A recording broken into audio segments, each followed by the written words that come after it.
தமிழ் சினிமாவில் முன்னணி ஹீரோவாக இருப்பவர் சிவகார்த்திகேயன். இவர் நடிப்பில் இந்த ஆண்டு வெளிவந்த அமரன் படம் அனைவரின் மனதிலும் இடம் பிடித்தது. உலகளவில் ரூபாய் 340 கோடிக்கும் மேல் இப்படம் வசூல் செய்து மாபெரும் சாதனை படைத்தது. அடுத்ததாக AR முருகதாஸ் இயக்கத்தில் தனது 23வது திரைப்படத்தில் நடித்து வருகிறார். மேலும் சமீபத்தில் தனது 25வது திரைப்படத்தின் அறிவிப்பையும் வெளியிட்டார். இப்படத்தை இயக்குனர் சுதா கொங்காரா இயக்கி வருகிறார்.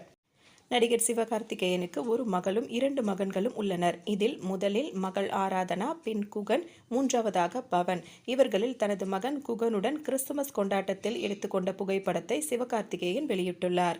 இந்த புகைப்படத்தை பார்த்த ரசிகர்கள் பலரும் குகன் நன்றாக வளர்ந்துவிட்டார் என கூறி வருகிறார்கள்.